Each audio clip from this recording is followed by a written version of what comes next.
मंगल ग्रह के चंद्रमा फोबोस और डेमोस का जन्म और उत्पत्ति वैज्ञानिकों के लिए लंबे समय से रुचिकर और शोध का विषय रहे हैं। इन चंद्रमाओं की उत्पत्ति को लेकर कई सिद्धांत हैं, जिनमें से प्रमुख सिद्धांत है कि ये चंद्रमा या तो मंगल ग्रह की ग्रेविटी कैप्चर से बने हैं या किसी बड़े खगोलीय टकराव के परिणाम स्वरूप उत्पन्न हुए हैं। अगर आपने वीडियो को लाइक नहीं किया तो वीडियो को लाइक करें और चैनल को सब्सक्राइब कर लें। फोबोस और डेमोस मंगल ग्रह के दो छोटे अनियमित आकार के चंद्रमा हैं। फोबोस का व्यास लगभग 22.4 किलोमीटर है, जबकि डेमोस का व्यास लगभग 12.4 किलोमीटर है। इनका आकार और सतह संरचना शुद्ध ग्रह यानी कि एक एस्टेरॉयड के समान है, जो कि उनकी उत्पत्ति के बारे में महत्वपूर्ण संकेत देते हैं। ग्रेविटी कैप्चर सिद्धांत। यह सिद्धांत कहता है कि फोबोस और डेमोस मूलतः क्षुद्र बेल्ट या किसी अन्य क्षेत्र से आए थे और मंगल ग्रह की गुरुत्वाकर्षण शक्ति ने उन्हें कैप्चर कर लिया। यह सिद्धांत कई वैज्ञानिकों के लिए आकर्षक है, क्योंकि फोबोस और डेमोस के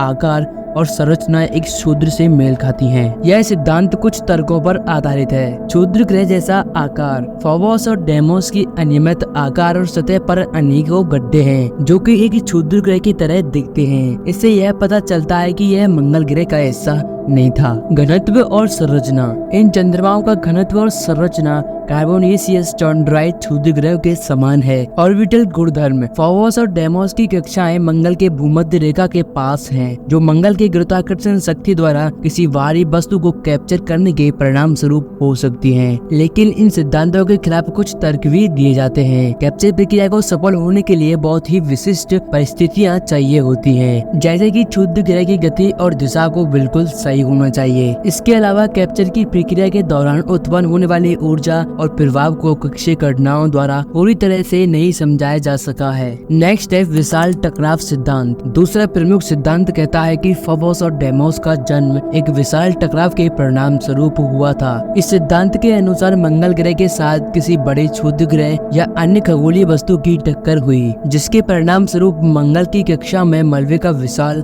बादल उत्पन्न हुआ। इस मलबे से फोबोस और डेमोस का गठन हुआ। मंगल के साथ समान रासायनिक संरचना। कुछ शोधों से पता चलता है कि फोबोस और डेमोस की सतही पदार्थ मंगल की सतही पदार्थों के समान हो सकते हैं। यह विशाल टकराव सिद्धांत का समर्थन करता है, क्योंकि टकराव से उत्पन्न मलबे से बने चंद्रमाओं की संरचना मंगल जैसी ही होनी चाहिए। प्रारंभिक सौर मंडल मॉडल। सौर मंडल के प्रारंभिक मॉडल यह संकेत देते हैं कि बड़े टकराव सामान्य थे, इसलिए यह संभावना है कि मंगल के साथ किसी बड़ी पिंड की टक्कर हुई हो और उससे चंद्रमाओं का गठन हुआ हो। सिमुलेशन समर्थन। कंप्यूटर सिमुलेशन से पता चला है कि बड़े टकराव के बाद मलबे का एक डिस्क बन सकता है, जो बाद में चंद्रमाओं का गठन कर सकता है।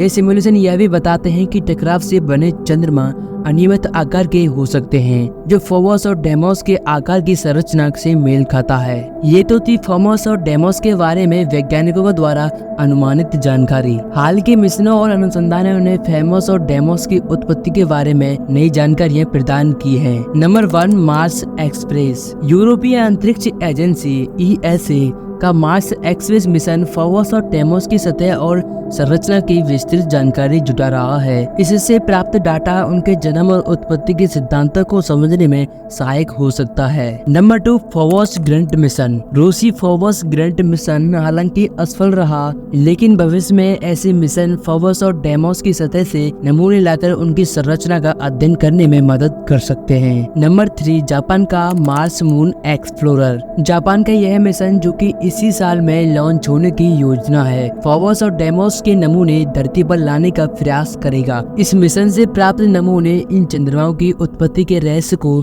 सुलझाने में महत्वपूर्ण योगदान देंगे। फोबोस और डेमोस की उत्पत्ति के रहस्य को पूरी तरह से समझने के लिए और अधिक शोध और मिशनों की आवश्यकता है। हालांकि वर्तमान में ग्रेविटी कैप्चर सिद्धांत और विशाल टकराव सिद्धांत दोनों के पास अपनी अपनी मजबूत समर्थन नहीं है। भविष्य के मिशन और अनुसंधान इन सिद्धांतों की पुष्टि या खंडन कर सकते हैं। Thank you for watching my video. Video कैसी लगी कमेंट करें। अगर आपको वीडियो अच्छी लगी तो अपने फ्रेंड्स को शेयर जरूर करें।